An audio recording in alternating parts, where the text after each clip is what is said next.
Hello दोस्तों, स्वागत है आपका हमारे चैनल मैकेनिकल भाई पे। और आज जो हम टॉपिक डिस्कस करने जा रहे हैं उसका नाम है मैकेनिकल कंपैरेटर्स। तो मैकेनिकल कंपैरेटर्स को जानने से पहले हम जान लेते हैं कि कंपैरेटर्स क्या होता है। तो कंपैरेटर्स एक इंस्ट्रूमेंट होता है जो कि हमें कंपेयर करके बताता है कि हमारा जॉब सही बना है कि नहीं दूसरे जॉब से, जो कि हम पहले बना के रख चुके होते हैं। जैसे कि ये हमारा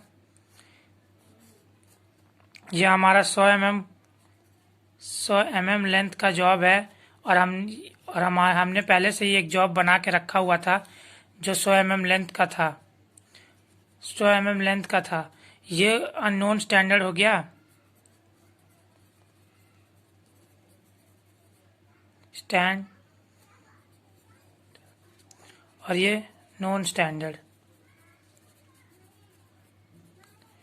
नॉन स्टैंडर्ड और नॉन स्टैंडर्ड का मतलब कि हमें नॉन स्टैंडर्ड का पता है कि ये 100 mm है, क्योंकि ये हमने पहले से बना के रखा है और इसे हमने अच्छे से चेक, डायमेंशन इसकी हम लोगों ने चेक कर ली थी। पर ये जो अननोन स्टैंडर्ड है इसका हमें डायमेंशन नहीं पता कि ये सचमुच 100 mm का बना है कि नहीं। तो हम इस 100 mm वाले जॉब से इसको कंपेयर करते हैं। तो इसमें हम कंपेयर इंस्ट्रूमेंट का इस्तेमाल करते हैं, कंपैरेटर्स, जिसे हम कंपैरेटर्स बोलते हैं। तो कंपैरेटर्स के कई टाइप होते हैं, जैसे mechanical comparator, mechanical optical comparator, electrical electronic comparator and pneumatic comparator and other comparators. तो आज हम जिस कंपैरेटर्स के बारे में बात करने वाले हैं उनका नाम है मैकेनिकल कंपैरेटर। तो मैकेनिकल कंपैरेटर क्या होते हैं, चलिए दोस्तों देखते हैं। A mechanical comparator employs mechanical means to get magnification. For example, lever, gear system, etc.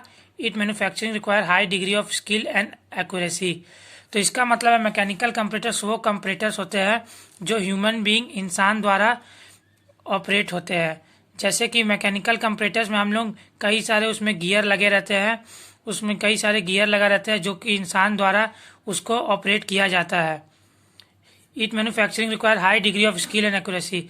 इसको बनाने के लिए हमें high degree of skill and accuracy चाहिए, क्योंकि ये खुद दूसरे जॉब को चेक करने वाला रहता है। तो इसके लिए हमें इसे एकदम परफेक्ट बनाना होगा। अब इसके दूसरे पॉइंट है the magnification of mechanical comparator ranges from 250 से 1000। तो ये एक बस मैग्निफिकेशन उसका रेंज है कि वो कितना अच्छा हमें बताता है कि हमारा जॉब सही बना है कि गलत, उसमें कुछ गड़बड़ तो नहीं है।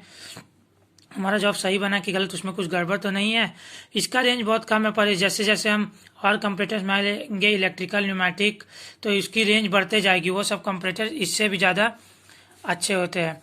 तो पहले देखते हैं different types of mechanical comparator. अब मैकेनिकल कंपैरेटर्स में भी बहुत सारे टाइप होते हैं। तो ये देखिए, पहला हमारा है डायल इंडिकेटर। डायल इंडिकेटर, दूसरा है लीवर कंपैरेटर, और तीसरा है आपका सिग्मा कंपैरेटर और जॉनसन माइक्रो काटोर। तो आज के इस वीडियो में हम बात करने जाएंगे डायल इंडिकेटर के बारे में। तो डायल इंडिकेटर क्या है दोस्तों, ये देखिए, dial indicator. A dial indicator is the simplest type of mechanical comparator. It is very versatile and sensitive instrument. It uses a gear system together with a rack and pinion. तो दोस्तों dial indicator mechanical comparator होता है। ये तो हम लोग देख लिया कि वो उसके टाइप में आता है। अब इसे हम लोग कैसे इस्तेमाल करते हैं, इसके गियर सिस्टम अंदर में क्या रहती है, वो हम जानने की कोशिश करेंगे। और यह बहुत सेंसिटिव इंस्ट्रूमेंट होता है। तो पहले मैं डायल इंडिकेटर के बारे में आपको कुछ बता दूं कि डायल इंडिकेटर के भी दो टाइप होते हैं। दो टाइप डायल इंडिकेटर होते हैं। एक होता है प्लंजर टाइप और एक होता है liver type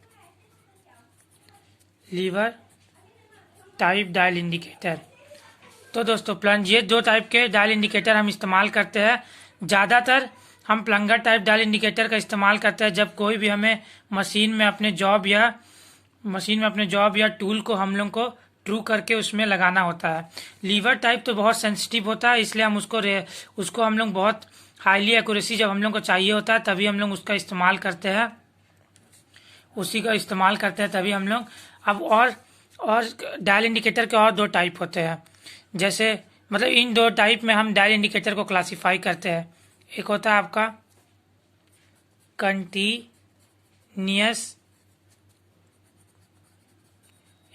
continuous reading dial indicator, और एक आपका होता है टेस्ट डायल इंडिकेटर। तो इन दोनों में डिफरेंस क्या है दोस्तों, ये जो कंटिन्यूस रीडिंग डायल इंडिकेटर होता है, इसका जो इंडिकेटर रहता है वो पूरा 360 डिग्री घूमता है, यही इसमें और उसमें फ़र्क है। और टेस्ट डायल इंडिकेटर में क्या होता है कि आपका जो पॉइंटर मतलब कि इंडिकेटर होता है वो जीरो के लेफ्ट या राइट में जाता है, मतलब क्लॉकवाइज या एंटी क्लॉकवाइज घूम के हम लोग को बताता है कि हमारा जॉब छोटा बना है कि बड़ा बना है, हमारे जॉब में कुछ गड़बड़ी तो नहीं है। और हम लोग जब भी डायल इंडिकेटर का इस्तेमाल करते हैं तो हम लोग पहले उसको इंडिकेटर को हम लोग जीरो पे सेट करते हैं, जो जॉब हम लोग का पहले से बन के रखा होता है मतलब नॉन स्टैंडर्ड जॉब पे, और फिर उसको हम लोग वही सेम चीज़ सेम सेटिंग से हम लोग दूसरे जॉब पे रखते हैं जो जो हमने नया बनाया है। अगर उसमें कुछ भी गड़बड़ी होगी तो इंडिकेटर इधर उधर हो जाएगा, इधर उधर मतलब क्लॉकवाइज और एंटी क्लॉकवाइज घूमने लगेगा। तो आइए दोस्तों देखते हैं कि डायल इंडिकेटर के बारे में और क्या है। तो डायल इंडिकेटर की प्रिंसिपल ऑफ ऑपरेशन मतलब डायल इंडिकेटर कैसे काम करता है, आप चलिए ये जानते हैं। तो ये देखिए इसकी principle, a rack cut on a plunger और spindle is mesh with a pinion which is turn is connected to gear train. पहले मैं आपको बता देता हूँ इसमें रैक एंड पिनियन गियर का इस्तेमाल होता है। तो रैक एंड पिनियन गियर होता क्या है, रैक मतलब आपका एक फ्लैट होता है, फ्लैट लेंथ, जिसपे आपका जिसमें आपका ऐसे एक्मी थ्रेड की तरह एक टूथ बना रहता है। अब एक्मी थ्रेड की तरह टूथ बना रहता है और इसमें pinion, rack and pinion gear बोलते हैं हम लोग इसको। तो इसमें पिनियन एक को सर्कुलर गियर होता है जो स्पर गियर रहता है, बड़ा स्पर गियर, या छोटा अगर आपका रैक है तो छोटा स्पर गियर लगेगा। तो जिसका ये टीथ है ये इसके साथ घूमता है, ये क्या बोलते हैं सर्कुलर, मतलब ये पिनियन घूमेगा तो ये रैक के ऊपर लॉन्गिट्यूडनल मोशन में इसको चेंज करते जाएगा। रैक एंड पिनियन गियर से हम लोग को दोस्तों क्या अचीव होता है, रैक एंड पिनियन गियर से हम किसी भी सर्कुलर मोशन को लॉन्गिट्यूडनल मोशन में चेंज कर सकते हैं। रैक एंड पिनियन गियर बहुत जगह इस्तेमाल होता है, जैसे लेथ मशीन में भी होता है, एप्रॉन मैकेनिज्म के समय, और बहुत सारे जगह होता है इसका अपना मैकेनिज्म होता है, मिलिंग मशीन में भी ये बहुत इस्तेमाल होता है। तो रैक एंड पिनियन गियर का ये काम है कि ये सर्कुलर मोशन को लॉन्गिट्यूडनल मोशन में कन्वर्ट करता है। अब देखिए दोस्तों यहाँ पे रैक एंड पिनियन गियर कहाँ लगती है डायल इंडिकेटर में, मैं आपको फोटो दिखाता हूँ। ये देखिए दोस्तों ये इमेज, ये जो आपका स्पिंडल टाइप का बना हुआ है, स्नैक है उसके अंदर स्पिंडल है, और ये आपका यही स्पिंडल में आपका ये बना हुआ है, क्या बोलते हैं रैक बना हुआ है, और ये सर्कुलर जो बड़ा गियर दिखा रहा है स्पर गियर, ये आपका पिनियन हो जाएगा। तो मैं आपको ये हम लोग का रैक एंड गियर यहाँ पे लगा है और कैसे ये वर्क करता है आइए आगे प्रिंसिपल में पढ़ के मैं आपको समझाऊंगा। रैक एंड पिनियन, अब ये देखिए, any movement of spindle is then magnified and transmitted to hand और pointer over the graduated dial. मतलब कोई भी हम लोग का मूवमेंट जो स्पिंडल में होता है वो हम लोग अपना पॉइंटर में इंडिकेटर में देख पाते हैं। अब देखिए कैसे मूवमेंट होगा ये मैं आपको बताता हूँ दोस्तों। जैसे कि ये हमारा मान लीजिए आप एक डायल इंडिकेटर है, ये हमारा मान लीजिए आप एक डायल इंडिकेटर है, उसमें आपका ये लगा हुआ है प्लंगर, ये प्लंगर लगा हुआ है। फिर आपने एक जॉब को यहाँ पे रखा,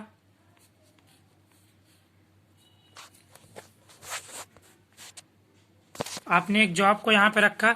अब देखिए दोस्तों ये इसका इंडिकेटर है, पहले तो आप लोग इसको जीरो पे सेट करेंगे। पहले तो ये देखिए ये इंडिकेटर पूरा जीरो पे रहेगा, एकदम स्ट्रेट जीरो पे रहेगा। ये हम लोग का नॉन स्टैंडर्ड वाला जॉब है जो हम लोग को जिसके जैसा बनाना है, डायमेंशन पूरा ऐसा फ्लैट आउट रहना चाहिए, पैरेललिज्म ऐसे ही रहना चाहिए। और ये हम आप फिर वही डायल इंडिकेटर को वही सेटिंग में, वही इंस्ट्रूमेंट के सेटिंग में यहाँ पे जीरो पे रहेगा, ये यहाँ पे सेट करेंगे। अगर हमारा जॉब, ये रहा दूसरा जॉब जो हमने नया बनाया है, अगर हमारा जॉब यही सेटिंग के साथ हम लोग को यहाँ पे भी लगाना है, थोड़ा भी सेटिंग में चेंज करेंगे तो उसका मतलब कोई फायदा नहीं होगा, आपको कंपेयर आप नहीं कर पाएंगे। तो अगर आपका जॉब थोड़ा भी बड़ा या छोटा है तो आपका पॉइंटर लेफ्ट या राइट में मतलब एंटी क्लॉकवाइज या क्लॉकवाइज घूमेगा। तो ये देखिए अगर ये जॉब थोड़ा बड़ा है तो ये आपका जो इंडिकेटर ये आपका पॉजिटिव मतलब क्लॉकवाइज घूमेगा, छोटा है तो मतलब नेगेटिव एंटी क्लॉकवाइज घूमेगा। तो इससे आपको पता चल जाएगा कि आपका जॉब सही बना है कि नहीं। और अगर वो जीरो पे ही रहता है इंडिकेटर तो इसका मतलब आपका जॉब एकदम परफेक्ट बना है। तो दोस्तों ये डायल इंडिकेटर का यही इसमें बताया कि spindle is magnified and transmitted to the hand और pointer over the graduated dial. मतलब जब हम लोग स्पिंडल के अंदर लगा, उसके अंदर में प्लंगर रहता है, एक हॉलो टाइप का स्पिंडल रहता है, उसके अंदर प्लंगर लगा रहता है, जिसका पॉइंट से अगर थोड़ा सा भी उसमें क्या बोलते हैं चेंज, पॉइंटर थोड़ा ऊपर या नीचे जाता है तो उसी के कारण हम लोग को डायल में हम लोग को मतलब ग्रेजुएटेड डायल मतलब वो जो मेजर, यहाँ पे आपको पता होगा कि यहाँ पे ये ग्रेजुएशन रहता है, मतलब 0 से लेके यहाँ पे 100 ग्रेजुएशन कम से कम इसमें रहता है, क्या बोलते हैं आपका डायल इंडिकेटर में 100 ग्रेजुएशन आपका रहता है। अब आते हैं इसके सेकंड पॉइंट पे। The dial indicator has a scale division value of 0.01 mm। ये देखिए दोस्तों, ये 0.01 mm dial has a scale division of value of 0.01 mm। मतलब ये हमें सिंपली ये बताना चाहता है कि इसका लीस्ट काउंट 0.01 mm रहता है। जैसे कि लीस्ट काउंट का मतलब क्या होता है दोस्तों, जैसे अब ये देखिए हमारे पास स्केल तो होता है नॉर्मली स्केल जो हम लोग इस्तेमाल करते हैं कोई भी रूलर लाइन वाइन पारने के लिए। तो आप लोगों ने देखा होगा कि यहाँ पे 0, फिर 1 2 3 4 5, 1 2 3 4 5, तो यहाँ पे 1 mm बन जाता है, स्केल में रहता है। और ऐसे ही का आगे चलते चलते 2 mm 3 mm होता रहता है। तो अब देखिए इस स्केल के हिसाब से इसका लीस्ट काउंट आपके हिसाब से होगा। देखिए जैसे कि हम लोग जानते हैं कि 1 mm में हम लोग का 1 mm में हम लोग का 1000 माइक्रोन होता है, 1000 माइक्रोन।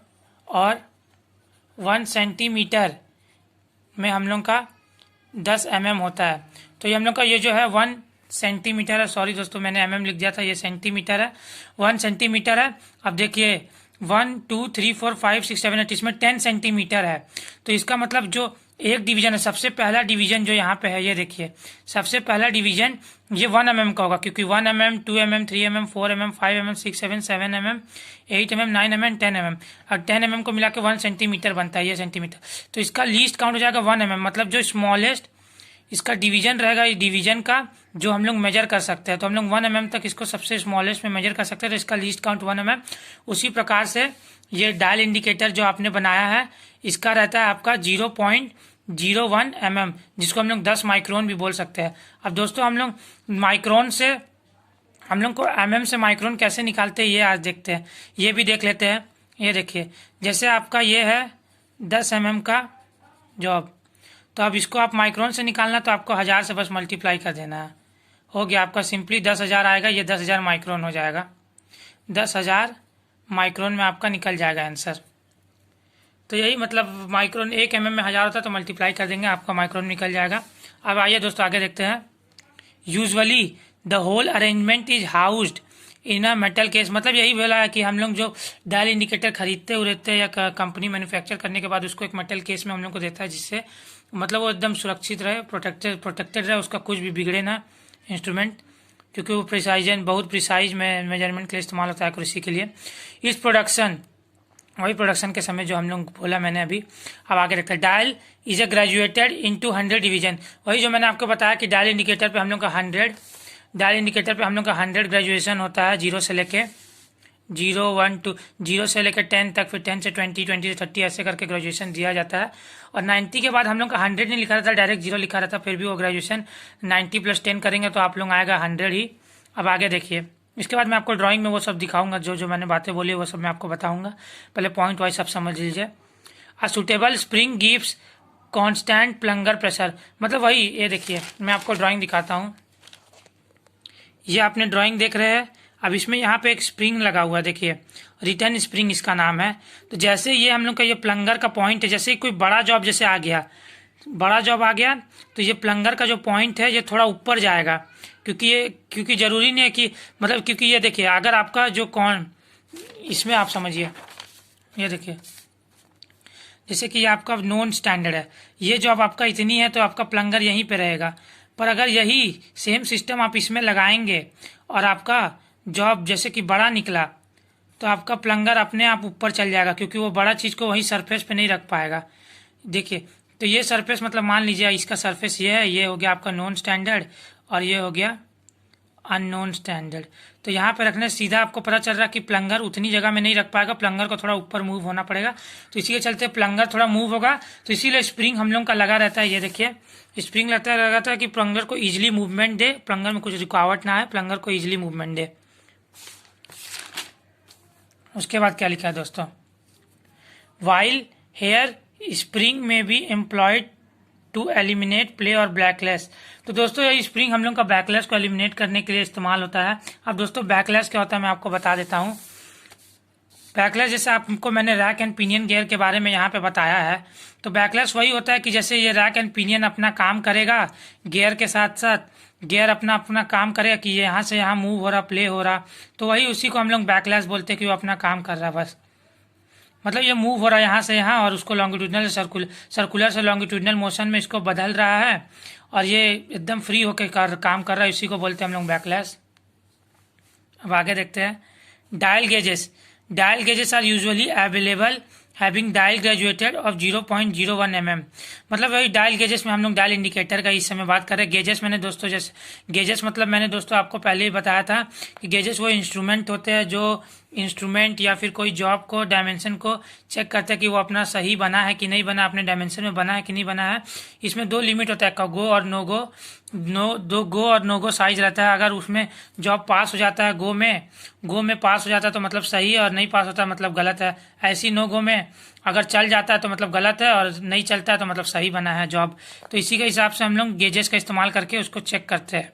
गेजेस से हम लोग कई सारे इंस्ट्रूमेंट जैसे वर्नियर कैलिपर, इन सबको भी बहुत हद तक हम लोग गेजेस के इस्तेमाल से चेक करते हैं कि हमारा सही बना कि नहीं। ये एक तरह का इंस्पेक्शन टूल है।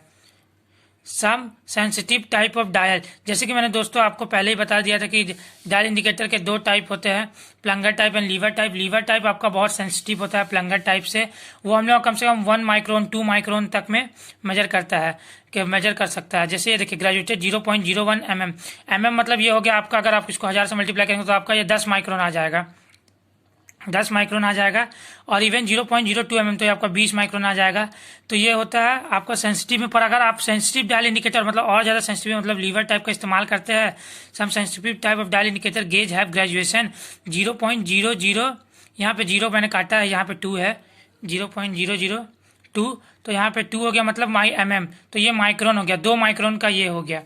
तो मतलब 2 माइक्रोन तक ये मेजर कर सकता है, इसका लीस्ट काउंट 2 माइक्रोन तक हो जाएगा। अब दोस्तों आगे आते हैं, इसके ड्राइंग को देख के समझते हैं इसके पार्ट्स क्या क्या होते हैं।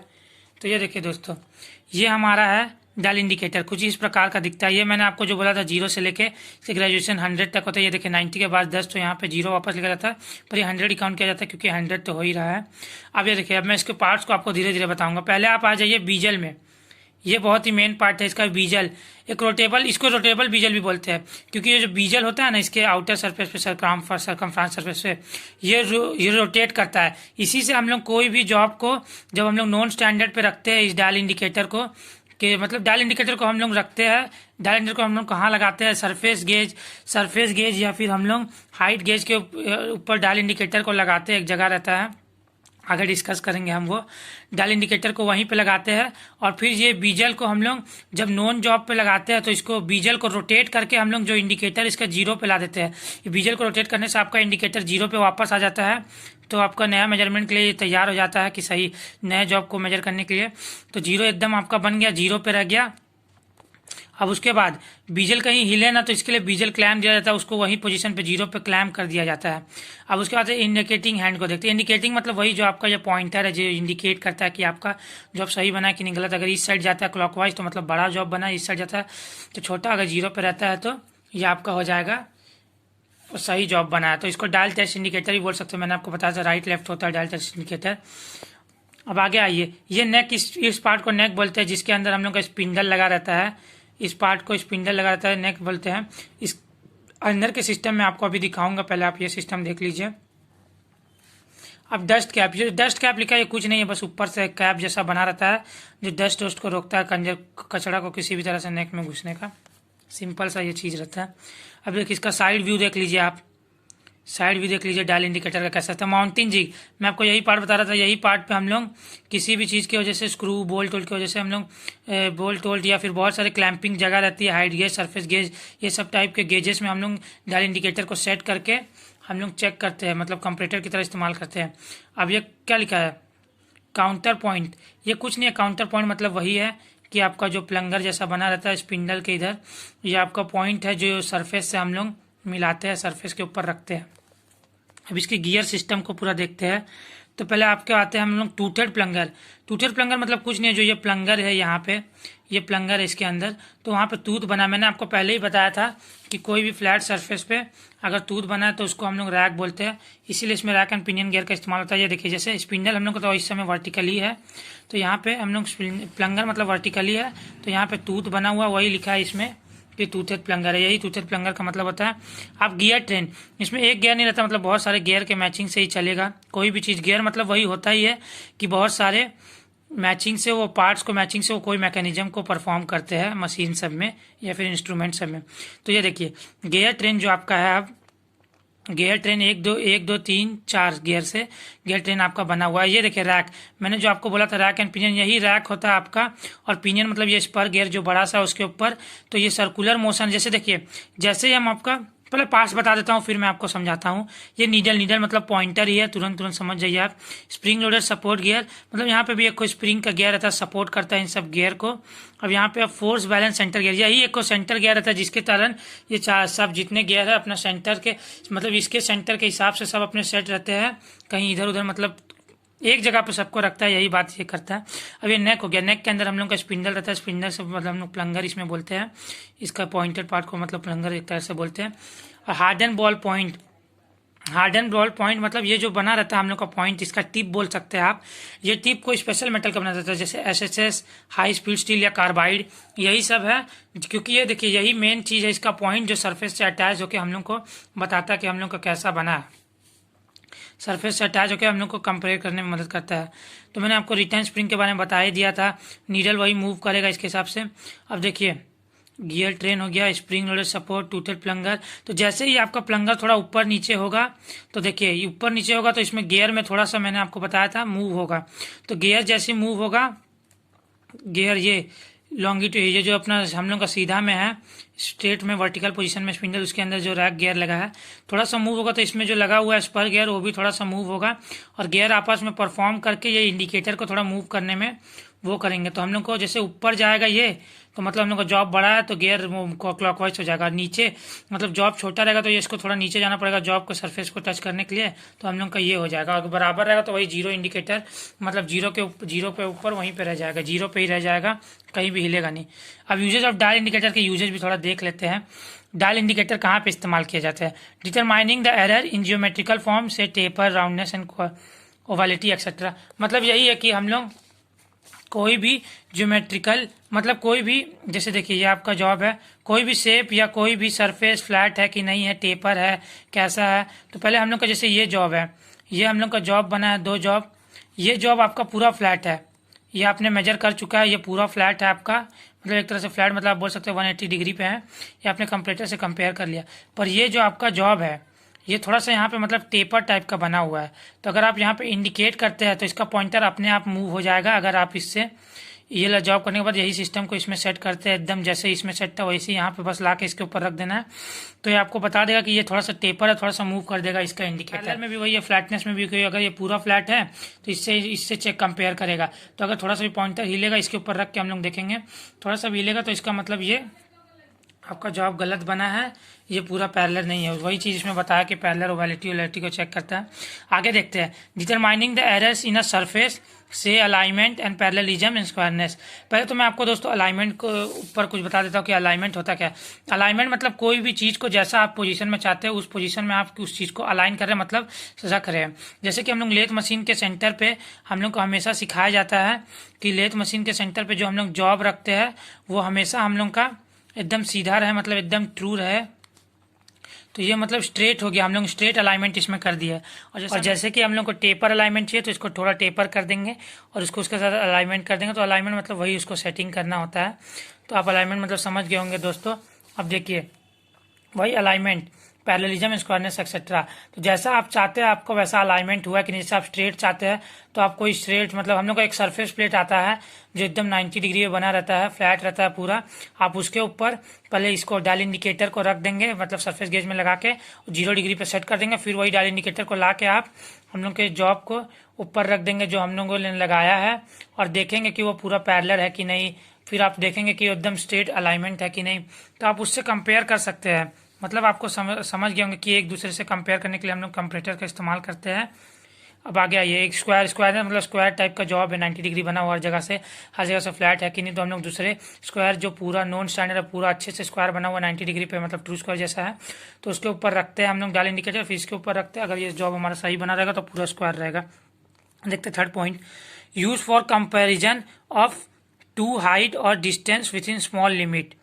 Use for comparison of two height and distance within small limit, मतलब वही जो मैंने आपको बताया, प्लंगर अगर बड़ा जॉब बन जाता है तो उसका प्लंगर ऊपर चला जाता है, तो मतलब उसका हाइट थोड़ा इंक्रीज हो जाता है, तो प्लंगर मूव हो जाता है, मतलब गलत जॉब बना है।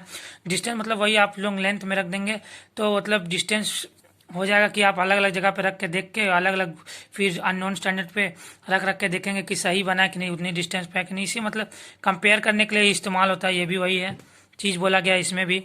अब चौथा है use for comparison and tension testing of material. इसमें भी वही बता कि कंप्रेशन लिखा है, कंप्रेशन एंड टेंशन टेस्टिंग। जैसे कि आप जानते होंगे कि हमारा जॉब जो रहता है, वो जो जॉब या फिर असली कोई भी सरफेस जो रहता है, उसमें एक हम लोग को पढ़ाया जाता है surface tension compression.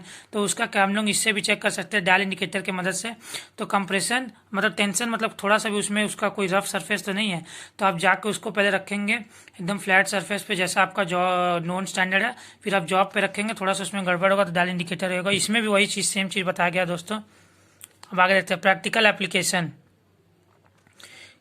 Practical application to check the trueness of milling machine arbor, मतलब प्रैक्टिकल का समय एप्लीकेशन मतलब तो आप जानते हैं एग्जांपल एक तरह से बता रहा है खाली कहाँ कहाँ इस्तेमाल होता है प्रैक्टिकल में हम लोग मतलब। तो देखते हैं, तो to check the trueness of milling machine arbor, तो हम लोग जब मिलिंग मशीन का आर्बर को सेट करते हैं, आर्बर ब्रैकेट और उसका स्पिंडल में लगा के हम लोग आर्बर को सेट करते हैं, तो उस समय उसका ट्रूनेस चेक करते हैं कि वो एकदम सही लगा है कि नहीं।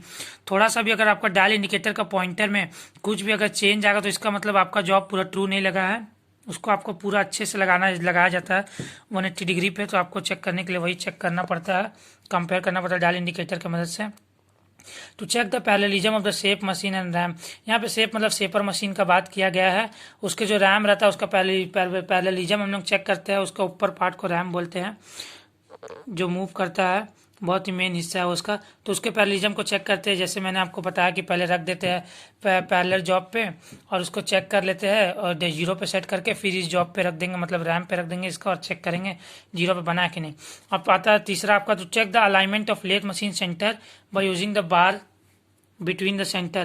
तो मतलब जैसे हम लोग मैंने आपको बताया था ये ड्राइंग बना के, यहाँ पे एक डायग्राम बना के कि लेथ मशीन का यहाँ पे जो सेंटर रहता है हम लोग का, सेंटर जो यहाँ पे होल्ड करता है, ये स्ट्रेट अलाइनमेंट हम लोग को एकदम ट्रू चाहिए होता है, एकदम सेंटर में, मतलब इसको लगा रहना होता है कि एकदम ये सेंटर में ही लगे, तो उसके लिए हम लोग इसका डायल इंडिकेटर का इस्तेमाल करते हैं। अगर ये सेंटर थोड़ा भी इधर इधर है तो डायल इंडिकेटर को रखते मान डायल इंडिकेटर का वो चेंज हो जाएगा, मतलब इंडिकेटर राइट या लेफ्ट डायरेक्शन में आपका जाने लगेगा। तो दोस्तों बस आज के लिए बस इतना ही, और आपको अगर नेक्स्ट वीडियो के बारे में जानना है, मतलब कि लीवर टाइप के बारे में जानना है, ये देखिए ये सब मैं आपको दिखा देता हूँ, आप स्क्रीनशॉट खींच के भी रख सकते हैं, इन सब टॉपिक को मैं आपको बताऊंगा। देखिए लीवर टाइप कंपरेटर, फिर sigma comparator, Johnson micro cut और मैकेनिकल कंपरेटर्स में, तो मैं आपको इन सब के बारे में भी नेक्स्ट वीडियो में अपना बताऊंगा। तो दोस्तों प्लीज़ लाइक सब्सक्राइब और शेयर कीजिए जितना हो सके आपसे, और ध्यान से इस सबको सुनिएगा। अगले चैनल में मिलते हैं। थैंक यू दोस्तों।